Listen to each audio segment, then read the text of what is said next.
Owen Reed never expected his life to change during a routine cargo run. The warning lights came first, flashing red across his control panel like angry eyes. Then came the grinding noise from the engine compartment, a sound no pilot ever wanted to hear. His ship lurched sideways, and suddenly the stars outside his viewport started spinning. "No, no, no," Owen muttered, his hands flying across the controls. Nothing responded the way it should.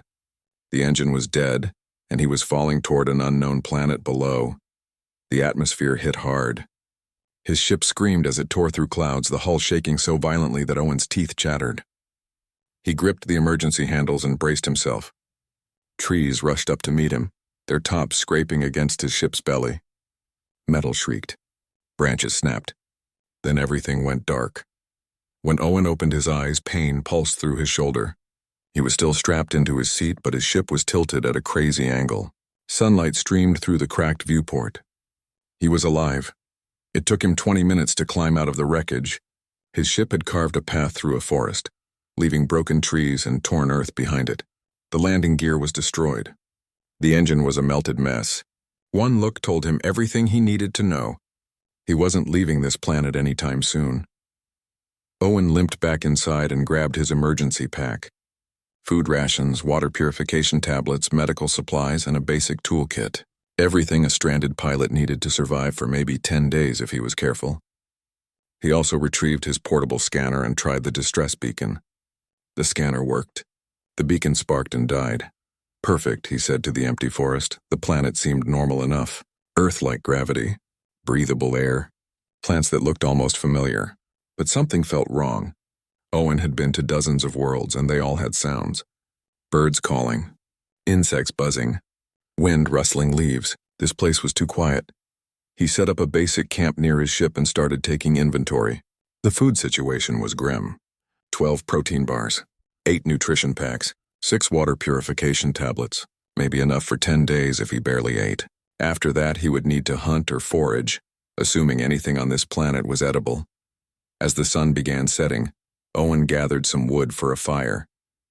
That's when he heard it. A soft whimpering sound, almost like a hurt animal. It came from somewhere beyond the tree line, near a cluster of dark rocks that might have been a cave entrance. Every survival instinct told him to stay put. Unknown planets had unknown dangers, but the sound came again, weaker this time. Something was hurt and suffering. Owen grabbed a flashlight and walked toward the rocks. The whimpering grew louder. He rounded a boulder and stopped dead. 2 creatures lay in the mouth of the cave. Dragons. Actual dragons, like something from ancient Earth stories. But these weren't the mighty beasts from legends. These were young, maybe teenagers if dragons had such a thing. And they were starving. The female dragon's head lifted weakly. Her scales, which might have once shone with color, looked dull and lifeless. Her ribs showed clearly beneath her skin.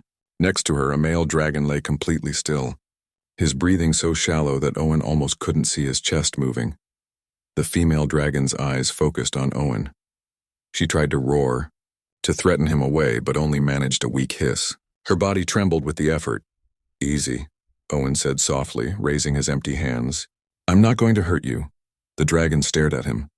Then, to Owen's shock, she spoke. Her voice was rough, the words broken but understandable. "Please," she said in Galactic Common. "Please feed my brother, sir. He is dying." Owen felt his heart clench. He looked at the unconscious male dragon, then at the female who could barely lift her head. Their eyes were sunken. Their scales hung loose. These weren't mighty predators. They were children, and they were dying of starvation. "What happened here?" Owen asked, kneeling slowly so he wouldn't seem threatening. "The herds," the female dragon whispered. "All gone. The flyers, the runners, everything. We cannot hunt what does not exist." She paused, gathering strength. "I am Lisa, my brother is Ren. We have not eaten in many days." Owen's mind raced. His supplies were barely enough for himself. Feeding 2 dragons, even young ones, would drain everything in maybe 3 days. He would be gambling his own survival on creatures he had just met. He looked at Lisa's desperate eyes. He looked at Ren's still form. Then he thought about his own childhood on a failing colony world, when another ship had shared supplies they couldn't spare. That generosity had saved Owen's entire settlement. Someone once told him that we survive alone, but we live together. He had tried to live by those words his entire adult life. Owen stood up and walked back to his camp. Lisa watched him go, her expression hopeless, probably thinking he would leave them to die like everyone else had. But Owen returned carrying his emergency pack. He knelt beside Ren and opened a nutrition packet. "I'll feed you both," Owen said, mixing the powder with water to make it easier to swallow. "But you need to tell me everything about what happened to this world." Lisa's eyes widened in shock. No one helped dragons. Everyone feared dragons. Lesser species certainly didn't share food with them. Yet here was this strange human carefully lifting her brother's head and offering him sustenance. "You will help us?" Lisa whispered, her voice breaking. "But why? What do you want in return?" Owen looked at her as he gently fed Ren small amounts of the mixture. "Maybe I want to actually sleep tonight," he said. "Can't do that knowing I left someone to die when I could have helped." Tears formed in Lisa's eyes. She didn't understand this human at all. But as he turned to prepare food for her as well, she felt something she hadn't felt in a very long time. Hope. Ren swallowed the mixture with difficulty, his throat working weakly. Owen supported the young dragon's head with surprising gentleness, making sure he didn't choke. Lisa watched in amazement. She had expected cruelty. She had expected demands. Instead, this human treated her dying brother like something precious. Slowly, Owen murmured to Ren, "Small amounts. Your stomach isn't ready for much." After Ren had taken several swallows, Owen turned to Lisa. She tried to protest. "My brother needs it more. I can wait." "You can't help him if you collapse," Owen said firmly. He prepared another mixture and held it out to her. "Besides, I need you conscious to answer my questions." Lisa drank. The nutrition paste tasted strange but wonderful. Her empty stomach cramped at first, then began to settle. She hadn't realized how close to death she had been until food touched her tongue. While they ate, Owen asked questions, and Lisa told him everything. 3 seasons ago, ships had arrived. Humans, actually, though not like Owen. These humans worked for a mining corporation. They came with machines and promises of careful extraction. They said they would take minerals from deep underground and leave the surface untouched. The dragons had been wary but allowed it. The mining company had Galactic Council permits. Everything seemed legal, but the machines dug deeper than promised. They cracked through to underground rivers. Chemicals from the extraction process leaked into the water table. Within weeks, the rivers ran strange colors. Plants near the water began dying. Prey animals that drank from those rivers got sick. The death spread fast. Herds of grazing animals vanished first, then the flyers, then the small creatures that lived in the trees. The forest went silent. The dragons who sat at the top of the food chain suddenly had nothing to hunt. The adults held a council, Lisa said, her voice hollow. They decided to fly north to the other continent. Maybe the contamination had not spread there yet. Maybe prey still existed, and the young, Owen asked, though he already knew the answer. Too weak to make the journey. The elders said we would slow the flight. They said we would die anyway, so why waste energy carrying us? Lisa looked at her brother. They left us behind. 32 young dragons told to wait and stay strong. That was 40 days ago. Owen felt anger rise in his chest, not at the dragons for their brutal logic, but at the mining company that caused this disaster, and at the adults who had abandoned children to death. "How many of you are left?" he asked quietly. "I do not know. Ren and I stayed together. We heard others in the forest sometimes, but we were all too weak to seek each other out." Lisa met his eyes. "Why does any of this matter to you?" "We are nothing. You could let us die and keep all your food." Owen was quiet for a moment. Then he said, "I grew up on a colony world called Hammond's Rest, bad first landing. Damaged equipment. Contaminated water supply, actually, similar to your situation. We were dying slowly, and the corporation that sent us didn't care enough to send help." He pulled out another nutrition pack and started preparing more food. Another ship came through. Independent trader. Saw our distress beacon. They had cargo to deliver and a schedule to keep, but they stopped anyway. Shared supplies they couldn't really spare. Helped us fix our water system. Stayed for 3 days when they should have left in 3 hours. "They saved you," Lisa said. "They saved all of us. 200 people lived because one ship's crew decided to give a damn." Owen handed her more food. "The captain told me something before they left. He said that we survive alone, but we live together. Said he hoped I would remember that." "And you have remembered?" "I've tried." Owen checked on Ren, who was breathing easier now. "Look, I'm not going to lie to you. My supplies won't last long feeding 3 of us. Maybe 4 days if we're very careful. After that, we're all in trouble. Then why share it all? Lisa asked. You have given us a few more days, but then we all starve together. Owen smiled, and it was a strange expression on his face. Determined. Maybe a little crazy. Because I have an idea. But I need you both stronger first. And I need to know more about this world. Over the next few hours, as the night deepened, Lisa told Owen everything she knew. The location of the mining facility. The way the contamination had spread. The types of prey that used to live in these forests. Owen listened carefully, occasionally making notes on his scanner.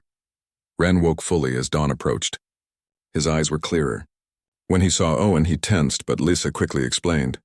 Ren stared at the human for a long moment. You fed me, Ren said. His voice was stronger than Lisa's had been.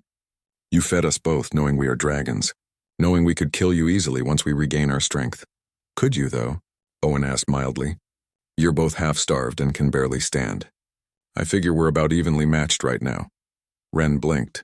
Then to Lisa's shock, he laughed. It was a weak sound, but genuine.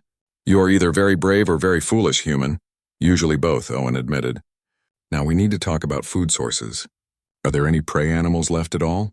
Anything you've seen or smelled recently? The siblings thought carefully. Finally, Ren said, small diggers. In the rocky areas to the east. Not much meat, but they still exist. We were too weak to hunt them. Too weak alone, Owen corrected. But what if we hunt together? You have senses I don't have. I have tracking skills you've never learned. Trade seems fair to me. Lisa felt something shift in her chest. This human spoke of trading skills with dragons as if they were equals, as if survival was something to be shared rather than fought over alone. You would teach us your hunting ways? She asked. If you'll let me, Owen said. He stood and stretched, his back cracking. But first we all need real rest. I'll take first watch. You two sleep. Watch for what? Ren asked. Owen's expression grew serious. Your sister said there were other young dragons out there. Desperate ones. They'll smell my food supplies eventually. When they do, they might decide to take them by force. Lisa's blood went cold. She hadn't thought of that. But Owen was right. Desperate creatures did desperate things. Then we should hide the food, she said. Hide you. Or, Owen said slowly, we could be ready to share. See if anyone else wants to try surviving together instead of alone. Lisa looked at this strange human, who seemed to have no sense of self-preservation, who shared when he should hoard, who offered trust when he should offer nothing. You are going to get yourself killed, she told him. Owen shrugged. Probably. But at least I'll die doing something that matters. Despite everything, Lisa found herself believing him, and more than that, she found herself wanting to protect him. This fragile human with his impossible ideas might be the most important thing on this dying world.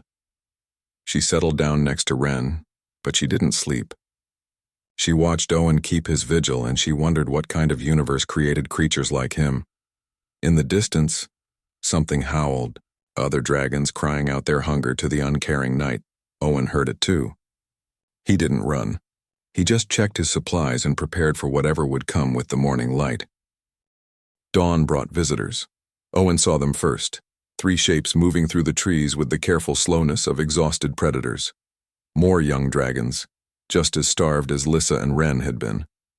Their eyes locked onto Owen's camp, onto the scattered food wrappers that meant survival.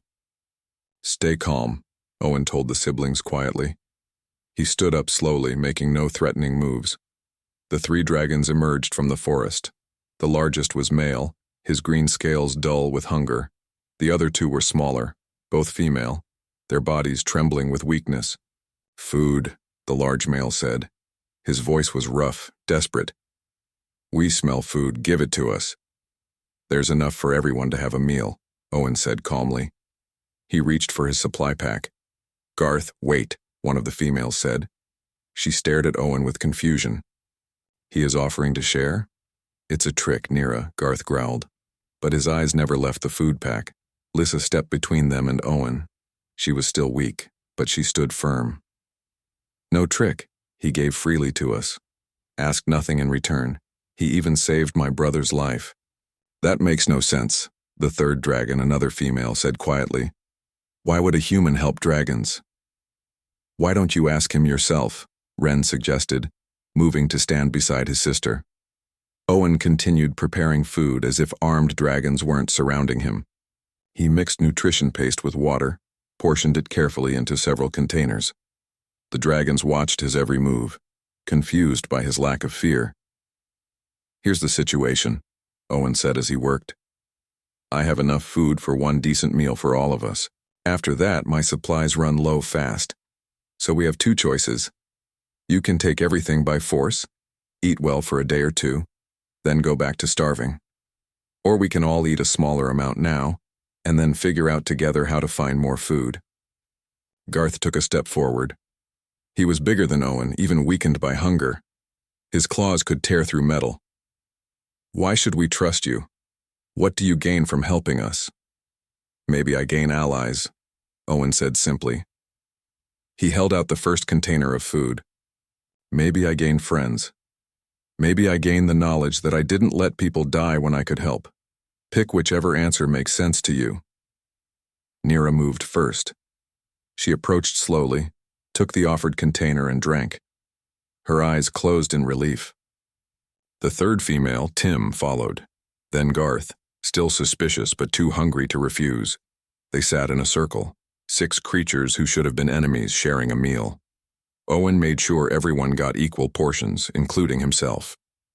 The dragons ate in silence, processing what was happening. "This is wrong," Garth finally said. "In dragon culture, the strong eat first, the weak wait. Food is earned by power." "Maybe that's why you're all starving," Owen said without malice. "Power doesn't create food. Working together might." "What do you mean?" Tim asked. Her voice was soft, thoughtful. Owen explained his plan. The planet wasn't completely dead.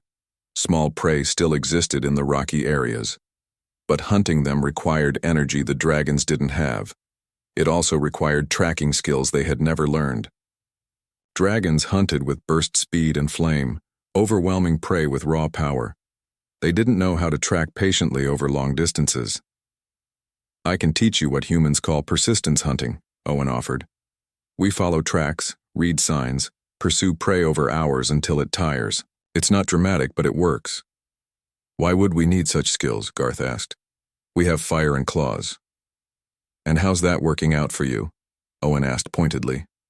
"Your old methods worked when prey was everywhere. The world changed. Maybe your methods need to change too." Ren spoke up.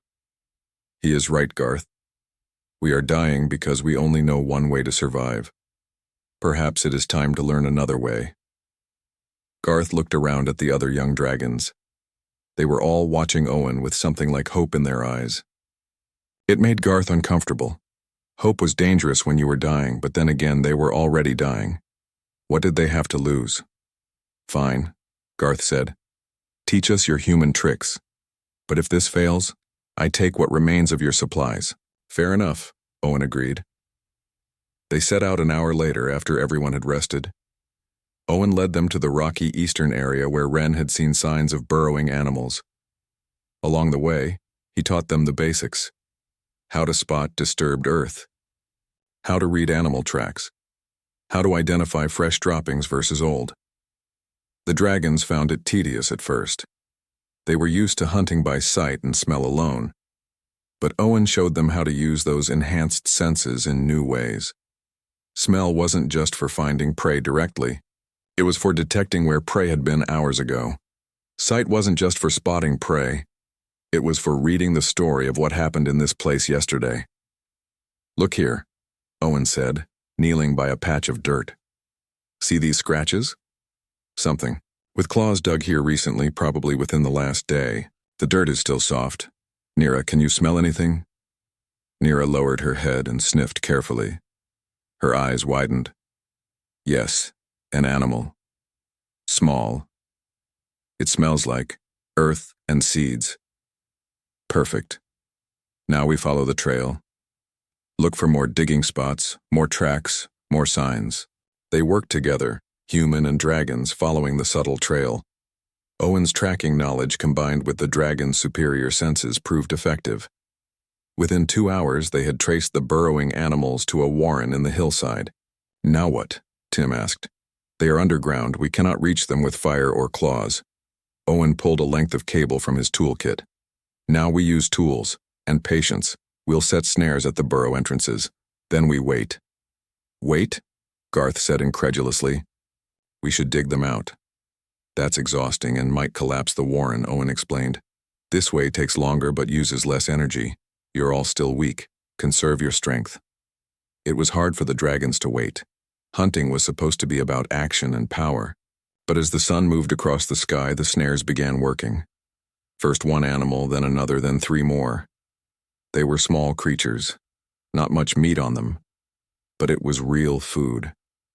Owen showed them how to prepare the meat, how to cook it to kill any parasites. They ate together again, and this time the meal came from their combined efforts. This is strange, Nira said quietly. Working with a human. Sharing success. Strange doesn't mean wrong, Lisa pointed out. Garth said nothing, but Owen noticed the large dragon was thinking hard. Something was changing in his worldview, like ice cracking under spring sun. As they prepared to return to camp with their catch, Tim suddenly tensed. Do you hear that?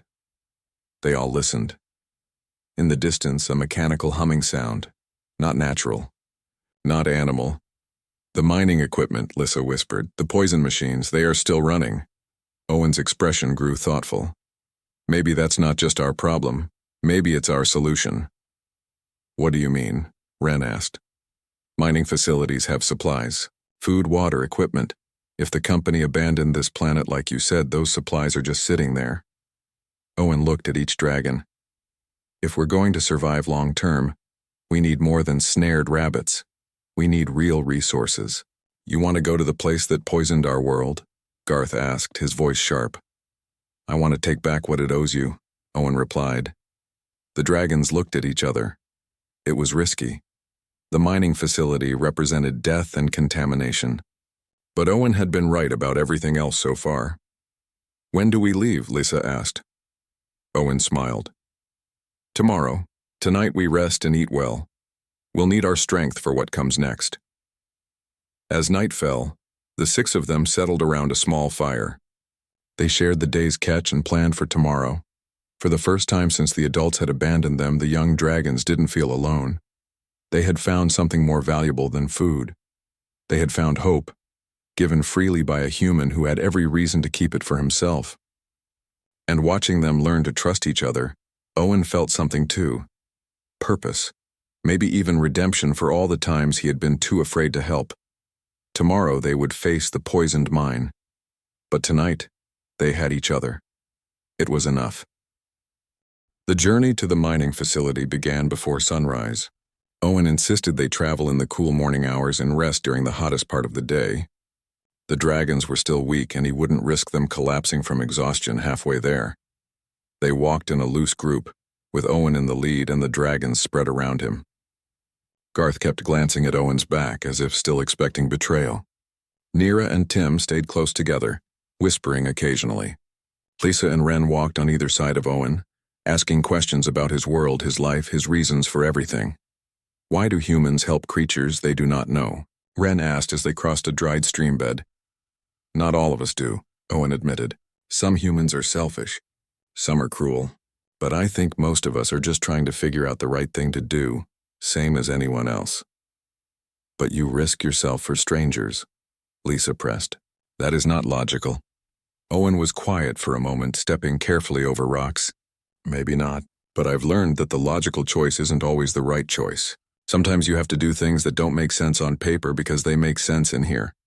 He tapped his chest, over his heart. The dragons didn't fully understand, but they were beginning to see that humans operated by different rules than they knew. As they drew closer to the mining site, the landscape changed.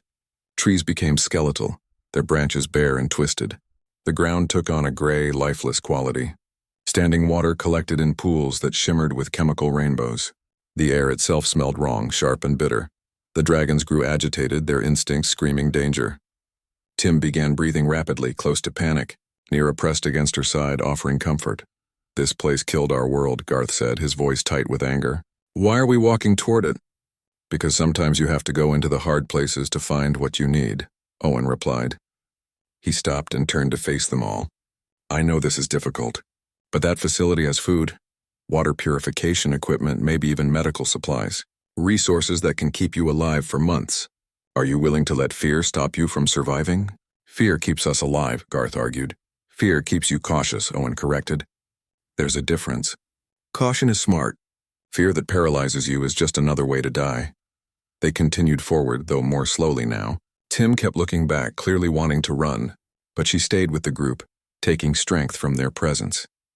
The mining facility appeared through the dead trees like a metal scar on the landscape. It was huge, all gray walls and automated towers. Lights still blinked on various machines. The hum of active equipment filled the air. But there were no people, no voices, no signs of life except the machines continuing their programmed routines. It is still operating, Wren said, horrified.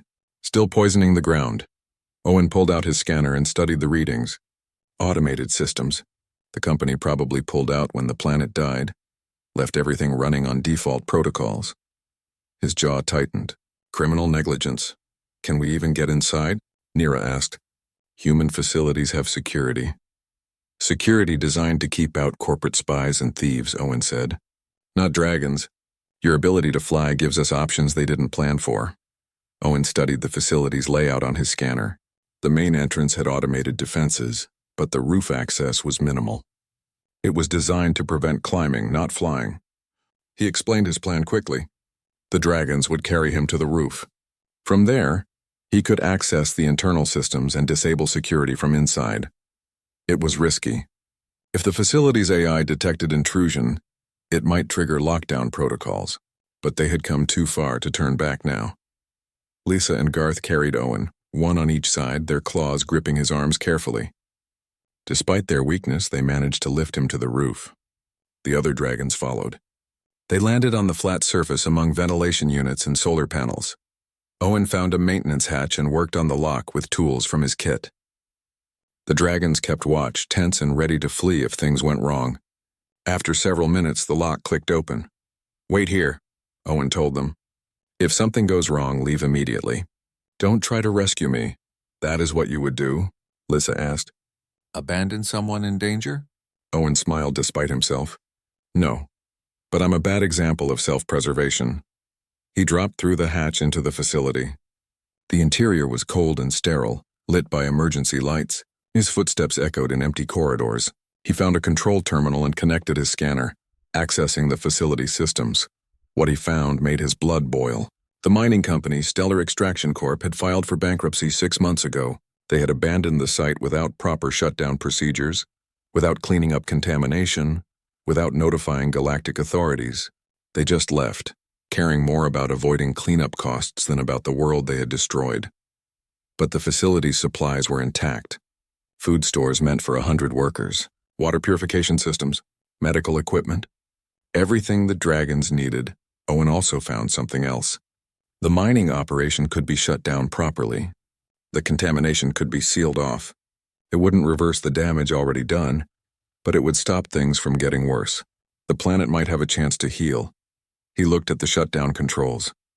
Activating them would be clear evidence of sabotage. Corporate security systems would register the intrusion. He could face serious criminal charges if caught. But the alternative was leaving the machines running, continuing to poison a world that had already suffered enough. Owen thought about Lysa begging him to feed her dying brother. He thought about young dragons abandoned to starvation. He thought about all the life this planet had lost. His hand moved to the controls. He initiated shutdown sequences across the entire facility. Extraction equipment powered down.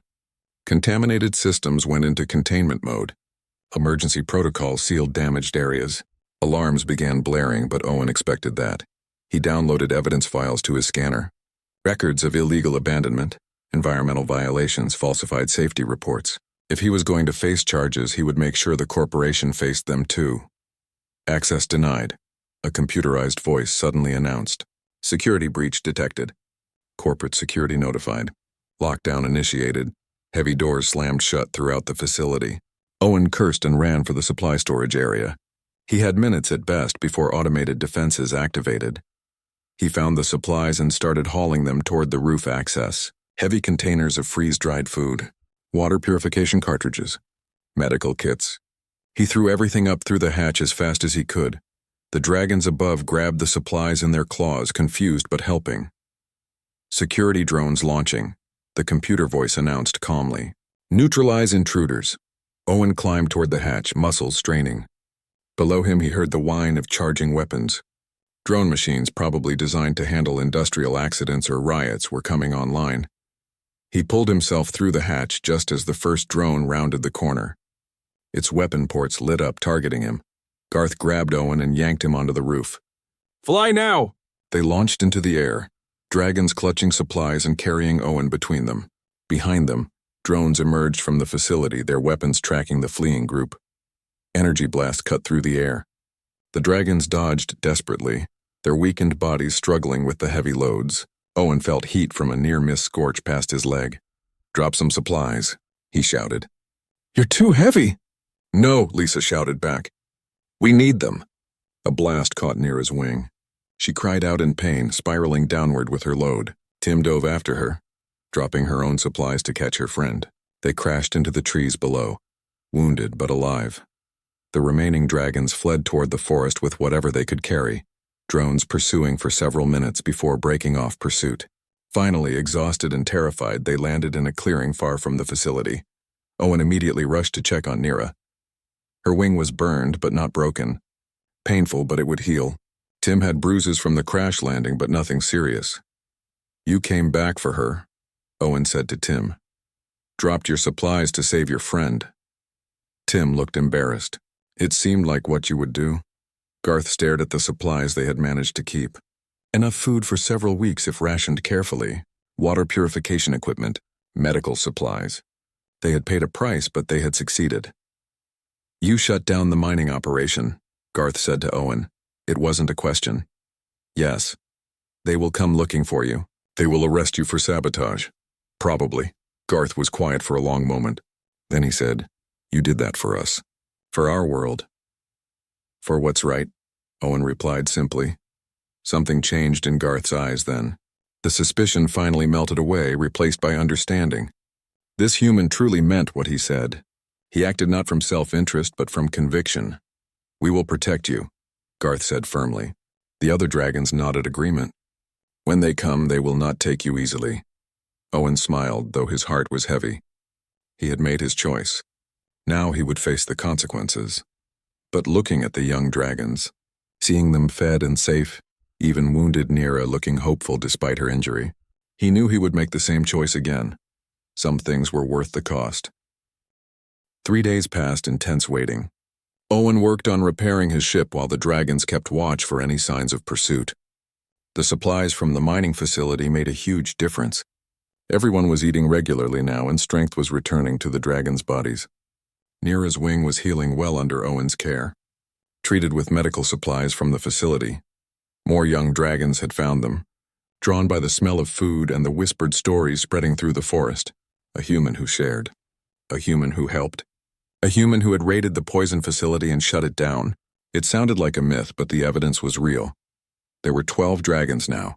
All young, all starving, all desperate.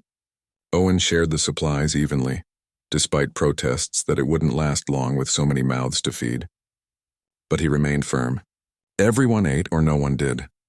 Ren had become Owen's shadow, fascinated by human technology and philosophy.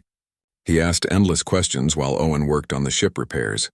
Why did humans build machines instead of using natural abilities? Why did they form such large social groups? Why did they care about strangers? We're weak individually, Owen explained while reconnecting power relays. Humans aren't strong or fast. We don't have claws or fire or flight, so we learn to survive by working together, by building things, by helping each other. But you are not weak, Ren argued. You saved us when we could not save ourselves. Different kind of strength, Owen said. Not better or worse than yours, just different. On the 4th day, they detected ships entering orbit. 3 vessels. Corporate security from Stellar Extraction Corp. Owen's scanner picked up their transmissions. They were demanding his surrender on charges of sabotage, theft, and property destruction. They gave him 2 hours to comply before taking action. The dragons wanted to fight. They were stronger now, fed and rested, but Owen shook his head. You can't fight starships. They have orbital weapons. They could burn this entire forest from space if they wanted to. Then what do we do? Lysa asked, her voice tight with frustration. Owen pulled out his scanner and showed them the evidence files he had downloaded. We fight with truth instead of claws. He had spent the past 3 days preparing a comprehensive report.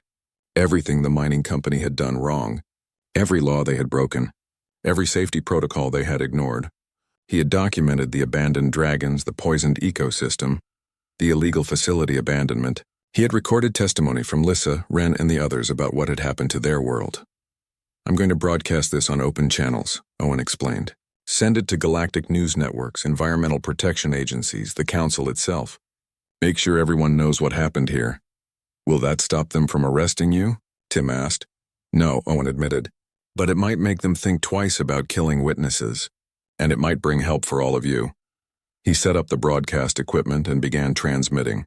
The story of the dragons and the poisoned world, the evidence of corporate crimes, his own testimony, clearly stating that he had shut down the facility to prevent further contamination, knowing he would face charges for it. The response from the security ships was immediate. More demands for surrender, threats of orbital strikes, but Owen noticed something else. His broadcast was being picked up by other ships in the area, independent traders, news vessels, even a Galactic Council patrol ship that happened to be within range. You are ordered to surrender immediately, a voice crackled over the comm. Failure to comply will result in use of force. They are frightened, Garth observed. Your words have made them frightened. Truth does that sometimes, Owen replied. The dragons refused to let him surrender alone. When Owen tried to walk out to meet the security forces, all 12 young dragons surrounded him. They formed a protective circle, scales gleaming in the sunlight, bodies positioned to shield him. Stand aside, a security officer commanded over loudspeaker when their shuttle landed. This human is under arrest. Interfering will add charges against you. What charges? Lysa shouted back. We have committed no crimes. We are protecting someone who saved our lives. We are protecting someone who showed us mercy when our own people did not, Ren added. The security officers hesitated. They had expected to face one rogue pilot, not a dozen dragons defending him. The situation was rapidly becoming more complicated than their orders covered. Then something unexpected happened. A second ship landed nearby, this one marked with Galactic Council insignia. A council representative emerged, flanked by peacekeeping officers. Hold your positions, the representative commanded. I am invoking council jurisdiction over this matter pending investigation. The corporate security officers looked uncertain. They had authority from their company, but the Galactic Council outranked them legally. This human committed sabotage against corporate property, the security lead argued. This human provided evidence of serious environmental crimes and humanitarian violations, the council representative countered. Which takes precedence? We will be conducting a full investigation. The human will be taken into protective custody, not arrested. Owen felt relief wash through him. Protective custody meant he would be safe until the truth could be sorted out. It wasn't freedom, but it was better than corporate prison. What about them? Owen asked, gesturing to the dragons. They need continued support. Food, medical care, help with ecosystem restoration. The council representative studied the young dragons. That will be addressed. If your evidence is accurate, this world has been designated for emergency environmental intervention. Lysa stepped forward. The human speaks truth. Everything he has said is true. Our world was poisoned. Our people abandoned us. He saved us when no one else would. Other dragons added their voices, telling their stories. The council representative listened, recording everything. This was no longer a simple sabotage case. This was a humanitarian disaster with corporate crimes attached. I have to go with them, Owen told the dragons quietly. But help is coming. You're going to be okay. When will you return? Ren asked, his voice small. I don't know, Owen admitted. There will be trials, investigations. It might be months. Tim began to cry, tears running down her scaled face.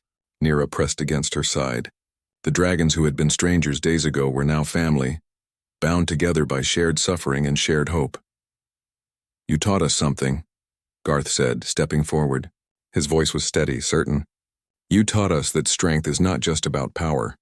It is about choosing who we become, about helping others even when it costs us. He performed a formal dragon bow. a gesture of deepest respect. The other dragons followed his lead, all 12 of them honoring this human who had changed their understanding of the universe.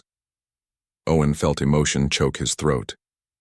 He had only done what felt right. He had shared food, taught survival skills, and stood up to a corporation that poisoned worlds. Simple things. But to these dragons, it had meant everything. "Remember what I taught you," Owen said. "Hunt together. Share resources. Take care of each other. And when the adult dragons return, teach them what you learned. Show them there's another way to be strong." "We will," Lisa promised, "and we will tell them about the human who showed us how." The council officers led Owen to their ship. He looked back once to see all 12 dragons watching him leave. They looked stronger now. Not just physically, but in spirit. They stood together, a unit no longer just surviving but beginning to truly live. As the ship lifted off, carrying Owen toward an uncertain future, he felt something he hadn't expected. Peace. He had done the right thing, whatever the consequences. He had lived by the words that saved his own life years ago. "We survive alone, but we live together." And watching the planet shrink below him, seeing the forest where young dragons were learning to thrive instead of merely exist, Owen knew that some lessons were worth any price. The trial ahead would be difficult. The corporation would fight to protect itself.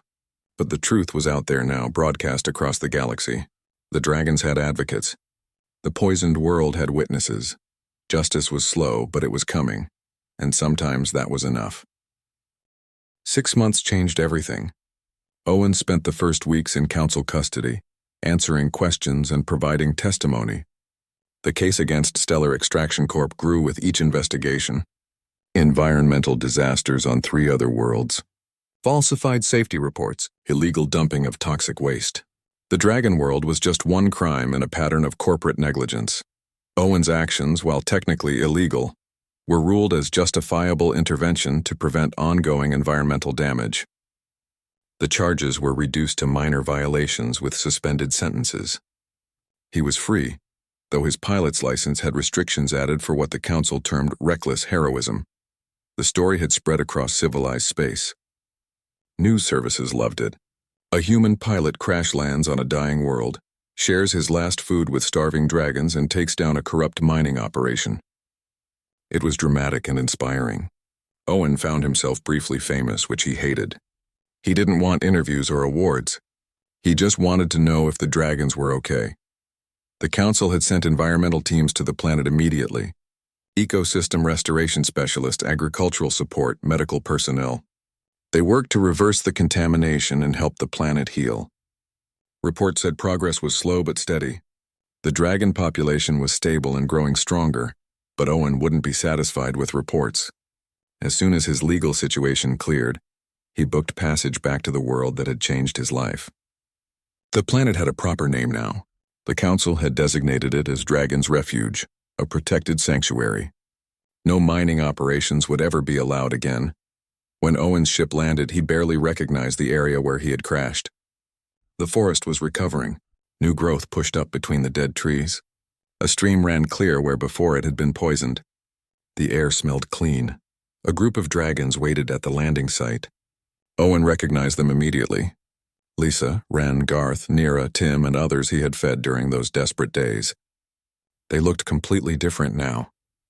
Their scales shone with health. Their bodies were strong and muscular. They stood with confidence instead of desperation. "You came back," Lisa said, and her voice carried joy that needed no translation. "I promised I would," Owen replied, grinning. They surrounded him, careful of their strength now but eager to touch him, to confirm he was real. Ren kept laughing, a sound Owen had never heard from him before. Tim kept saying thank you over and over. Even Garth looked emotional, though he tried to hide it. "Tell me everything," Owen said. "How are you? How many survived? Are the adults back?" The stories poured out. 47 young dragons had survived the abandonment, scattered across the forest. The council teams had found them all, provided food and medical care. All 47 were now healthy and learning to thrive. The adult dragons had returned 2 months ago, flying back from the northern continent. They expected to find the bodies of their young. Instead, they found a community that had learned to work together, to hunt cooperatively, to share resources. The young dragons had survived not through individual strength, but through the lessons a human had taught them. The elders did not understand at first. Ren explained as they walked through the recovering forest. They thought we had gone soft, weak, but then Lissa challenged the old ways directly. You challenged the elders? Owen asked, impressed. Lissa looked proud. I told them that their strength had abandoned us to die. Your compassion had saved us. I asked which was truly powerful. The confrontation had been intense. Dragon culture was old, built on ideas of individual power and survival of the fittest. But the young dragons had living proof that cooperation worked. They were alive because they had learned to help each other, to value the group over the individual. Some elders were angry, Garth admitted. They said we dishonored dragon traditions. But others listened. They saw that we were healthy and strong despite being abandoned. They asked how we survived. And you told them about me? Owen asked. We told them about everything you taught us, Nira said. About persistence hunting. About sharing resources. About choosing to help others even when it costs you. Some laughed. Some got angry. But some started thinking. The real change came when the council environmental teams arrived with their technology and resources. The adult dragons saw humans working tirelessly to heal the damaged world. Not for profit. Not for glory. Just because it was the right thing to do. It challenged their assumptions about lesser species. A few adult dragons had even started learning from the humans, studying their methods, asking questions, building relationships instead of maintaining superiority. It was slow, but the foundation had been laid for a new understanding between species. The planet is healing faster than expected, Tim said excitedly. The scientists say if progress continues, full ecosystem restoration is possible within 5 years. They brought Owen to a hillside overlooking a valley. Below, dozens of dragons worked alongside human environmental teams, planting native vegetation, clearing contaminated soil, monitoring water quality. Young dragons and old, all working toward a common goal. This is your legacy, Lysa said quietly. Not just saving us, changing us, showing us a different way to exist. Owen watched the scene below, feeling emotions he couldn't quite name. He had just been trying to help. He had shared food with hungry children and stood up to a corrupt corporation. Simple actions, but they had rippled outward in ways he never imagined. I heard you became a hero, Ren said with a grin. Famous across the galaxy. I'm not a hero, Owen protested. I just did what anyone should do. But most do not, Garth said seriously. That is what makes it matter. You had every reason to save only yourself. Instead, you saved us all. Over the following days, Owen helped where he could. He taught tracking skills to newly interested adult dragons. He shared meals with the community. He worked alongside council environmental teams. He watched young dragons teaching their elders about cooperation and shared resources. On his last evening before departure, they held a gathering. More than 100 dragons attended, young and old. They prepared a feast, dragon-style, with properly hunted meat and gathered plants. Owen was the guest of honor, though he tried to deflect attention as usual. Lisa stood to speak to the gathered crowd. This human came to us when we were dying. He gave us food when he had little. He gave us hope when we had none. He showed us that strength comes not from standing alone but from lifting others up. She turned to Owen. The dragon people have decided something. We wish to name you as a friend to all dragonkind, to give you standing in our society, to declare that you will always be welcome in any dragon place at any time, for all of your days. It was an incredible honor, something rarely given to any non-dragon. Owen felt overwhelmed. I don't know what to say, he managed finally. Say you will visit us again, Ren suggested. Say you will not forget us. Never, Owen promised. How could I forget the dragons who taught me that courage isn't about being fearless? It's about being afraid and helping anyway. They celebrated long into the night. Dragons sang, their voices harmonizing in ways that made Owen's heart ache with beauty. Humans and dragons shared stories, finding common ground in unexpected places. The divisions between species felt smaller somehow, less important than the connections they were building. When Owen's ship lifted off the next morning, he looked down at the recovering planet, at dragons and humans working together, at young dragons teaching their elders new ways to think, at a world healing from wounds inflicted by greed and healed by compassion. His scanner chimed with an incoming message. It was from the Galactic Council, offering him a position as an interspecies relations consultant. They wanted him to help establish better understanding between humans and other species. The message noted that his unique approach to problem-solving had proven effective. Owen smiled and accepted. Maybe he had found his calling after all, not as a cargo pilot, not as a hero, but as someone who built bridges between different kinds of people, someone who showed that compassion wasn't weakness but the strongest force in the universe. He set course for his next destination, wherever the council needed him. Behind him, Dragon's Refuge grew smaller but not less important. It would always be there, a reminder that one person's choice to help could change an entire world. And somewhere below, young dragons were teaching their children about the human who shared his last food and asked for nothing in return. The legend would grow with each telling, but the truth at its heart would remain simple and pure. Someone had been hungry. Someone else had shared. Everything changed. Sometimes that was how the universe became a better place. One meal, one act of kindness, one person choosing to care when they could have looked away. Owen Reed had crashed on an unknown planet and found starving dragons. He could have rationed his food and waited for rescue. Instead, he chose to live by the words that had once saved his own life. We survive alone, but we live together. And in choosing to live together, they had all discovered something worth more than survival. They had discovered hope.